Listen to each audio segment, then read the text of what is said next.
Soccer studio, Andy Petrillo, Oliver Platt, Christian Jack. Canada losing this one 2-1. And I know we hate this, and I know, KJ, you're going to be angry with me because we don't want to start with the referee, but I'm going to start with the end. And that is, I mean, based on the injuries, based on the cards that were being handed out, based on everyone's child running onto the pitch, should there not have been more time added near the end there? I mean, Canada had a goal. There was a good chance that they could have found a second.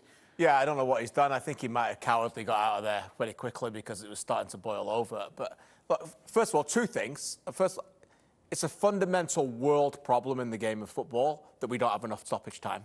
Everywhere.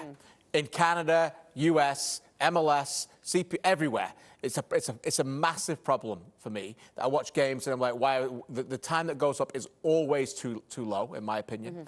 There's no excuse for that. He's told 6 minutes. And by the way, it's a minimum of 6 minutes. That's the number. And he plays to 97-20 when the stoppage times, we had 2 minutes of invaders on the pitch.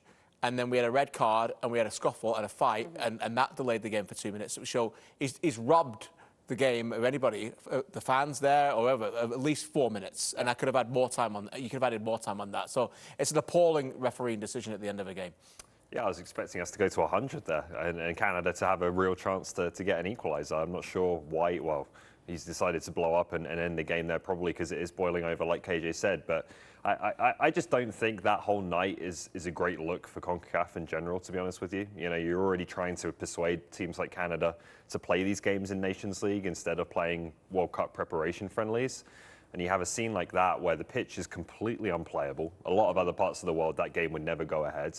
We're watching a game that's, you know, you can't take anything from in terms of conclusions about Canada's performance because it's just not football. And then you see a refereeing display like that where beyond just the added time that's been way too short at the ends, like I just thought the referee's manner was kind of ridiculous throughout. Like I know it goes a lot the other way where players are too strong and abusive at times with the referee, and we know that that has to be eliminated as well. But I don't think the referee helps that situation when he's getting in players' faces, is super aggressive, you know, certainly not calming things down in any way. So I just didn't think it was a great night for you know, this region's competitions. Yeah, ultimately, the 11 versus 11 are the men in the arena competing for something, and he's supposed to be the calming force within that, right? And often he was the instigator, and I don't think that was a very good look for him. Look, it wasn't the story, but we're talking about it because it was the story to end the game. We'll get to the story of why Canada lost in a second, but it absolutely deserves a mention because you never like to see referees being antagonistic in that manner, and he's had a shocker at the end as well with the time. And obviously the bigger story, of course, was the condition. That's what we talked about at halftime, and just the ball completely dying, literally just dying at times. And we saw the frustration, KJ, when it came to the Canadian players who are used to playing with that possession style, the speed of Buchanan and Davies. They love having the ball at their feet. I mean, you can't even take a proper free kick. No, it was an appalling night, really, in terms of the conditions, and it never stopped, right? So, you know, thankfully, I think Jimmy put it well in commentary. I think, thankfully, everybody's got off the pitch, and it doesn't seemingly feel like there's any significant injuries at the end of the day. For players, certainly in Europe, this is the final game of a very, very, very long European domestic season. And, you know, they're looking to make sure that they're okay and healthy, can come back and play a lot of football next year. So, you know, this is a disappointing night for Canada. It wasn't the kind of game and the conditions that suits Canada, right? Honduras are a very direct football team. They're very, you know, physical. They don't keep the ball down as much. Canada are very quick in counter-attack. As soon as they win the ball back, it took an age to get the ball into the opposition's box. And it never improved. In fact, it deteriorated, actually, because the rain kept coming. It never stopped. And you could see almost every footprint take its course during the match on the field as well. Yeah, it's just a massive leveler in terms of the ability of the teams, right? I don't think there's any question at this point that if you play on a perfect grass pitch on a nice sunny day, Canada's a far superior team to Honduras these days. We know that's not been the case in the past, but when you look at the lineups of the two teams today, it's, you know, it's clearly in Canada's favour. But when the pitch is like that and you can't connect passes, and when you try to connect a pass, it gets held up halfway there, you just can't really play football. And it becomes about being in your shape, being very compact, not making mistakes, and then trying to play those direct balls and just get something off of errors.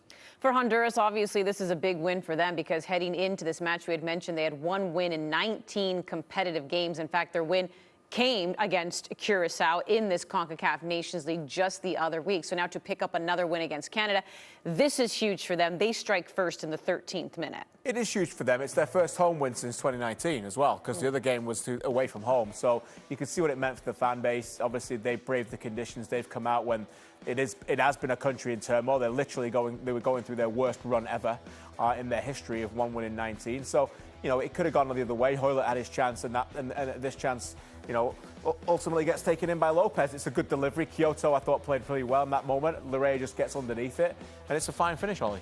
Yeah, it's a good goal. It's well taken, good finish in the end, and just kind of doing the basics and the simple things well in those conditions, right? Hit the striker, play off of him, get Kyoto going in the channels and put a cross in the box. And when it's like that, the pitch is as slick as that, you've got a chance of it falling to the right player. Yeah, and we saw the Canadians visibly frustrated many times in that first half, but they would end it 1-0. But then in the second half, again, sloppy play because of the conditions. And then in the 78th minute, Arriaga would end up going up 2-0 for Honduras. Yeah, this is just an error from Stefan Eustachio, not something we say very often about his ability to protect and keep the ball in central midfield, but he just gets his touch wrong there. Again, hard to blame him on, when you play 90 minutes on a pitch like this, and then Kamal Miller's just going to lose his footing. Again, it's a stroke of bad luck for Canada that allows Honduras into the box, and then the ball's cut back to Arriaga. And again, to be fair, two good finishes from Honduras to take those opportunities, albeit with a deflection on that one. Miller looks like me on skates at that point. He's just trying to get onto the ice, He's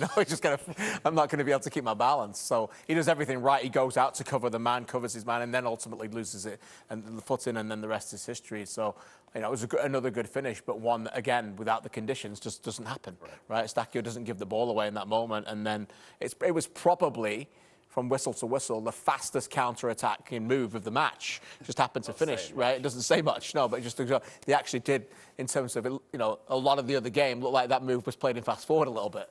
Well, it's funny you should say that, because I was actually thinking, I was just picturing all the players go down, get up, go down, get up. That's what this game. Play that rather than have us talk over the goal. Everyone just kept. It's not how many times you get knocked down, but how many times you get right back up. And the Canadians did that because they were then rewarded with a goal. Jonathan David, who gets his 21st. He's now 1 goal behind Dwayne De Rosario for second all-time, 22. He'd be tied because right now he is sitting in third. But what did you make of this Jonathan David goal here? That was in the 86th minute. Yeah, well, I often refer to David as the one-touch wonder, right? His goals are all one-touch most of the time. And again, he does everything right in this moment. It's a horrendous goal to give her away. Arriaga, who was the hero in the second goal, just punts a free kick into the middle of the pitch and gives it away. And then again, in counter-attack football at the best, they finally be able to do that. And then, that dynamic run that David does, he's just got so much power. The thing for me is that, he's come off a tough season at Lille individually and collectively, but he's still willing to go, and he's still, the way he runs, and he's still getting fitter and stronger for me, that he's still growing into his body. Just a powerful run that nobody else can keep up with. Laren's ball in, and again, that one-touch finish is just perfect. Yeah, it does really well. It's a gift from Arriaga, right? But I think Kyle Laren does well as well, just to keep the ball under control, right? He has to take a few touches there, try and progress the ball as quickly as he can in the conditions he's dealing with, and just waits for that run to come from Jonathan David. And like KJ says, it's going to come, and it's an excellent finish. It's a small thing, but I think it's a big thing. He's going to get moved this summer. And when it's all written about now in Europe, David, it's going to be recently scored for Canada in the Concacaf Nations League game. It's not last goal was for Lille in. It's, his last, and I think that's a big thing for him. And the fact that he goes into the summer with a goal, in his final game, it's important. Yeah, I mean, this is somebody who has also, been pretty good at scoring goals for Lille. But then again, as I had mentioned, you look at what he's doing for country as well. That's now 21 goals. Kyle, 32 games. Well, I was about to say, so Kyle Laren, it was so exceptional to see what he was able to even do in this World Cup qualifying campaign, also scoring the most goals in one World Cup qualifying campaign for Canada as well. 24 goals in 52 games. But as much as we were talking about Kyle Laren, I don't want to take away from him. I remember just even asking you guys, are we going to be talking about Jonathan David by the end of this year, actually now taking that lead? He's going to overtake the great Dwayne De Rosario very, very soon. And then for the next decade or so, it's going to be Kyle Laren versus Jonathan David for all-time top goal scorer. Yeah, David's going to get 50 Canadian goals, isn't he? He will, I think. Oh, it'll be very exciting when that day comes. But Jonathan David, unfortunately, was also on the opposite side when we were talking about the refereeing of just some aggressiveness, right? There was a few times there where the referee just seemed to go Bill Cowher on people. I mean, he did that with Milan Borjan, and then even right here with Jonathan David. And, you know, I don't think Jonathan David, to your point, I get so annoyed, too, when I see some players, and I'm just like, ugh, enough. But this just did not seem like, I mean, look at it. I don't think this was anything annoying by David. Doesn't help. I mean, look, every referee watching this would say that, look, the amount of shouting they take, and obviously sometimes abuse they take as well, means that maybe sometimes it goes both ways. I just don't think, as the official, you do anything to help yourself or to help the match in terms of calming it down to act like that. And then we see the red card to Alistair Johnston at the end, which I thought was a bit of an unfortunate one, KJ, just in the sense that he won the ball, but then the studs do come down on the player's foot in the aftermath. Yeah, I don't think many referees would have given that red card. I suppose by the letter of the law, you could say it's a foul and potentially a second yellow card, but at that point, I think the referee was certainly looking for a little bit more confrontation. It certainly seemed that way. I'm the first to stick up for them, by the way, and this sport is by far and away the worst sport in the world for its appalling treatment of officials and, you know, the standards that players are allowed to get away with towards them is quite frankly deplorable at times. But again, it looked like the players was going up to the level that the referee instigated them far too often tonight, and he looked like a man who'd lost control of his emotions. By the way, he also did that to one of the Honduras players as well. It was actually when Canada was awarded that free kick just outside the box by Davies. The Honduran players were not pleased. He did the same thing to them. It's not just a matter of looking at what he was doing to Canadian players. It started really early in the game because Buchanan got fouled and wanted a free kick, and he waved play on for advantage, and Buchanan was consistently off camera talking to him, saying, no, the free kick is far superior in these conditions. I think that's what he was saying, and he just basically shunned him, and he was pointing at his fingers in his face. So it was from whistle to whistle, to be fair. Ultimately, blame the rain. The rain did this. It upset everyone. No one likes soggy feet for 90 minutes, not even the referee. Let's take you, though, to the all-state save of the match, 29th minute. Hoyle with a chance here. Lopez coming up with a big save. It was a big save because the way it was going, it looked like it might have been going in, and certainly if it wasn't going to go in, it was going to the back post, and it was a header for Kamal Miller at a crucial time. And we know, Ollie, just how big set pieces have been for Canada. When you play Canada, you know you've got to be ready for that. Yeah, absolutely, and even in normal conditions, right, let alone tonight when it becomes so much more difficult to create anything from a run of play. So they had a couple of opportunities from most situations. Davies had one where maybe if he doesn't slip on the direct free kick, it might have found the corner rather than just going just wides, but yeah, not to be for Canada tonight. Nope, 2-1 loss here in Concacaf Nations League action to Honduras. Concacaf U20 Championships will be coming to the OneSoccer YouTube channel. This acts as a qualifier for the U20 FIFA World Cup. Canada's first game will be June 18, 4 p.m. Eastern. You can catch that, as I mentioned, on OneSoccer's YouTube channel. Big qualifier for the Canadians. When we come back, we're going to go through KJ's and Ollie's World Cup roster for the Canadians. FIFA announcing that it is now a 26-player squad. Who do they see going to Qatar for John Herdman? Stay with us here on OneSoccer.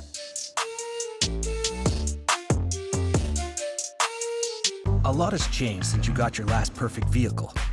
You met someone. You got a dog. Your best friend met someone too. You got new interests. A new hobby. You felt a little more adventurous. You found a bigger hobby. You explored a little more. You needed a vehicle that reflected the new you. You found it. The all-new Toyota Corolla Cross. Your new perfect. Welcome to All.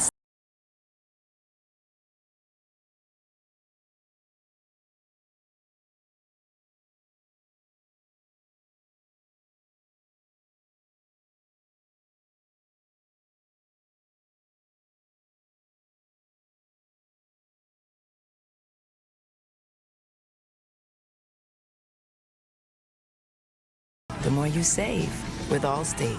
Click or call for a quote today.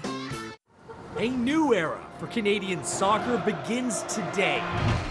Experience the emotion of every match. Watch all the highlights, the breaking news, the best debates, and analysis, and all the information about the Canadian stars playing abroad. Get access to the best of Canadian soccer from any device. Join the new dawn of an unstoppable game. See the rise on OneSoccer.ca. For life's transitions, working from home, and even small businesses, life gets better when you have space. With no long-term contracts or leases, get the size you need. First 4 weeks free. Access Storage, proud partner of Canada Soccer's men's national team.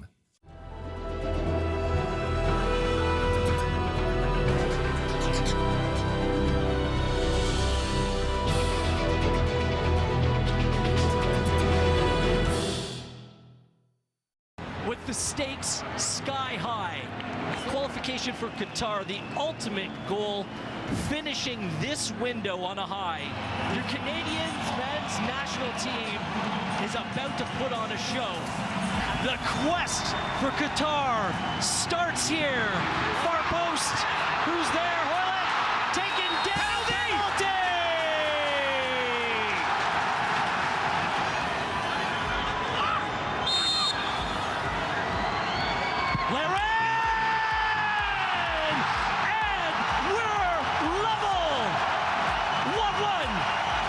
What would it mean to you to play for Canada in the World Cup? What's that going to mean to go as a 39-year-old to go play in Qatar? Dream come true. Yeah, it's something I've always been dreaming of since I was a kid. Jules-So, good ball, Larea, stop and go across, it's in! Ativa, it had to be! Speechless, dream come true, dream. We all dreamed of this as little kids. And as a Canadian, that was impossible. That was impossible. Yeah, I love watching him play. Finds Davies. Inside, Osorio! Oh, so good! Jonathan Osorio levels it for Canada! It's a Canadian heritage moment, that's what it is. You know, it's something that you dreamed of since a child. It's amazing that we finally got it over the line. You know, it's one of those ones that we've been thinking about it. It's been in the back of our minds, but to finally get it done, you know, to really realize we are going, we booked our ticket. It's something, you know, it's hard to really put into words at this exact moment. But Johnston steps in. Alistair Johnson has a strike. Joe Spills.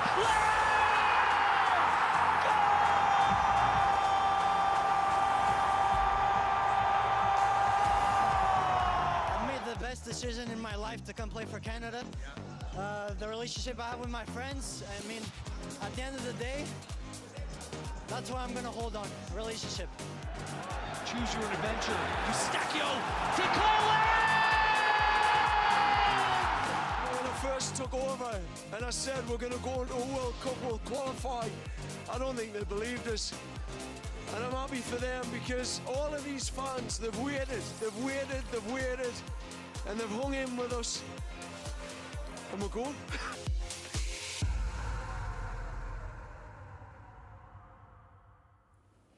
Oh, they're going, and we now get to have fun. And guess who is going? We've seen a lot of the core team, so I don't think it's completely out of left field to name some of these players here. But what's exciting now is FIFA making the announcement that the roster can be 26 players. So that's a lot to play around with.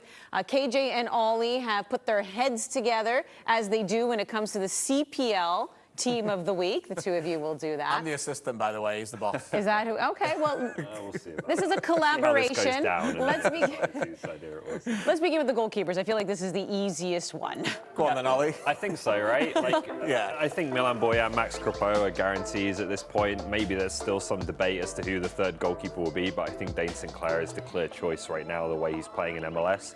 Also a penalty specialist, which I think could be interesting if Canada can get as far as the knockout stage for that to be relevant.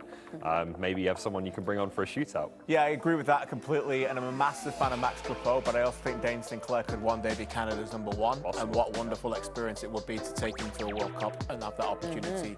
And again, when you're building fringe players and players that may likely not play in the World Cup, it's about character building as well and bringing people that get along and have been part of the journey. It's a big part of it. These are our defenders. you can see we put Edwards at the bottom. We'll get to that in a second. But Johnston, Larea, Vittoria, Miller, Adekubi, Kennedy, and Henry all stand out. For me, they're pretty obvious. Cornelius will probably be particularly one on the bubble. We just went for Edwards because of his flexibility to play left back and in wide positions. Yeah, I just think a left back is more necessary maybe than an extra centre back. If Daniil Henry's not playing a lot, we'll see what happens with Steven Vittoria's club situation as well. Then Cornelius could come into the picture more. Alistair Johnston looked completely stunned today when he got his second yellow and red card, although doing some little investigative reporting there. You remember that he did get red carded in the 2019 Canadian Championship when he was with Vaughan against Halifax, although he did look completely stunned that he was sent off. How about your midfielders here, Ollie? Yeah, this is where it starts to get a bit interesting. I don't think there'll be much controversy with the first 5 names on that list. Then Liam Fraser, I think just the time he spent with this team, the trust he's built, I think he'll be in there on the 26-man roster. And then we have one of the first kind of wild cards, I think, a young player in Ismail Kone, who just gives you something completely different and very high potential. Yeah, I'm a big David Wotherspoon fan, but he's still injured. We've got to find out what his fitness levels are going to be at the moment. So Wotherspoon was the one that we kind of he was the 27th guy we looked on. And then these are the forwards, and again, many of these names are completely obvious to us. I still think, to be honest, the top 7 are absolute locks if they're not injured, including Ugbo, who gets his chance. And then the big one at the bottom, who is our fringe player, but we think, you could put Miller in there, there's different players, but we want to go with Koleosho because the chance to take a young player with that potential to a World Cup, Ollie. Yeah, the 26, again, giving you a chance to maybe get a dual national into the squad and a commitment. I do think Ayo Akinola has a shot to be on that roster if he can continue to play and score for Toronto FC. I think he's got real ability.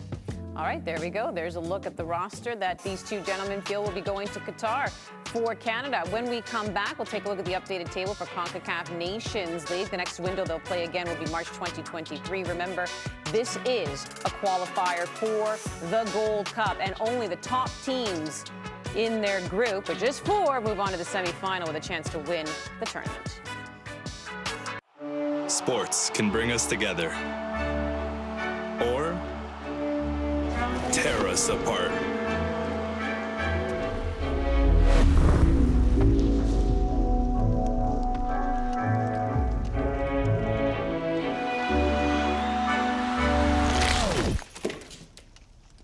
But you know what never disappoints? Shawarma? We're making what you're craving, Osmos. Tabla across, the opening goal. It deflects and it's in! Dominic Zator has tied the match. He's cross trying to lead Kamara on, and they broke it forged down. Garcia the run up, and the goal from Akeem Garcia.